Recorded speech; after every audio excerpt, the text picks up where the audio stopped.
So Destiny 2's beta was released to the world recently, and as someone who played the original game and its beta, I was curious to see what changes we could be receiving in the full game. And for certain people, that one video has not been forgotten. But without further ado, I'm Frank the GaminTank, this is Destiny 2's beta, and these are my first impressions. If you've seen any of the ads for Destiny 2, you know that this game takes place after the original game, and the tower which acted as the social area is destroyed with the remaining people on it killed as well. That's it so far. We're not given too much since Bungie is hoping that players will complain about having too much story content. You control a level 20 200 light, warlock, titan, or hunter with an assortment of weapons. You have the ability to carry 3 types of weapons like the previous game. You also have instant access to your melee and super abilities. However, some of the subclasses have replaced or altered super abilities. For example, the hunter is my class of choice in Destiny 1. Although I use the gunslinger, I use the blade dancer on occasion. Destiny 2 replaces it with an arc strider, and the biggest thing I've noticed is the different looking super ability. I think this one's an improvement because it gives more range to the blade dancer attack, and it looks pretty badass. Players of the original will feel right at home since it looks and plays like a Destiny expansion.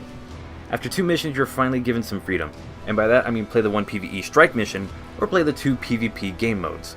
If that sounds lacking, it is. The PvP modes have 2 teams of 4 who play an objective match, depending on which one you pick.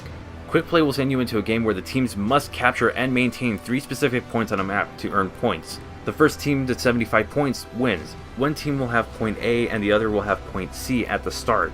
So it becomes a fight for point B, and from what I've noticed, whichever team has point B usually has the advantage throughout the whole game. The Crucible, or competitive, has 2 bombs that must be defended or defused depending on which team you're on. Dying in this game mode will keep you from respawning until a timer ends and a teammate revives you. If all the members of one team is killed, the other team wins the round. Same for if a team defuses both bombs. The match continues until one team has won 6 rounds. Let me say this. Holy crap, weapon balance is non-existent. I get it's a beta, but you won't see much variety with the weapons used in these modes. Also, you're restricted to 1 map in quick play and a different map in competitive. That's fine.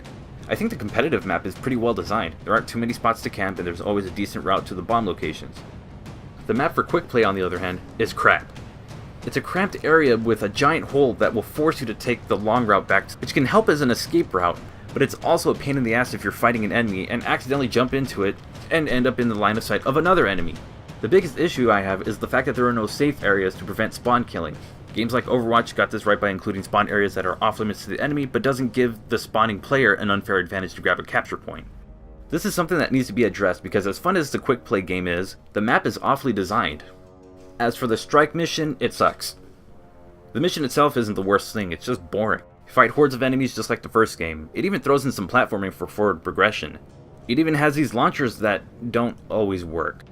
Deaths in restricted areas will cause the player to have to wait 30 seconds to respawn, or your teammates can revive you as you fall.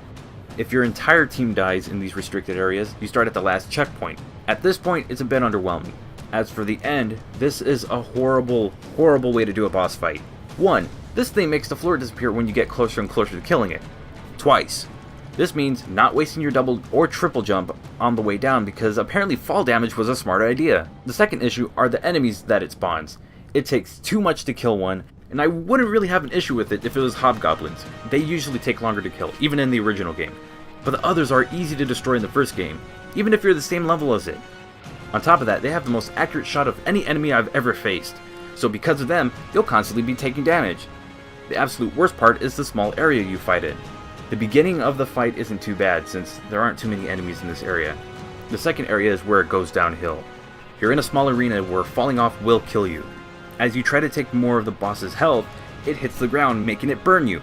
And there's an attack that will knock you off the platform. Plus, enemies will start flooding the platform, so if you aren't annoyed with the amount of crap attacking you yet, this will do it. Expect to die here. After that, the third area puts you on the bottom floor that is surrounded by electricity.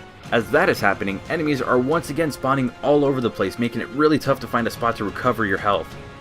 Remember, the entire team dying in this fight will send you to the last checkpoint, which is the spot before the fight. So if you can't beat the boss, you gotta start all over. I don't have it recorded, but when I went into the strike mission with a friend and a random player, we struggled so much that our random player just gave up and left. We did the same afterwards since we would be at a huge disadvantage. In other words, the strike missions suck.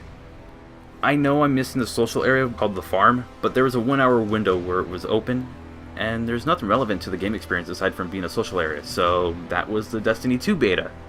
I didn't think I'd actually have this much to say about the game, but there it is.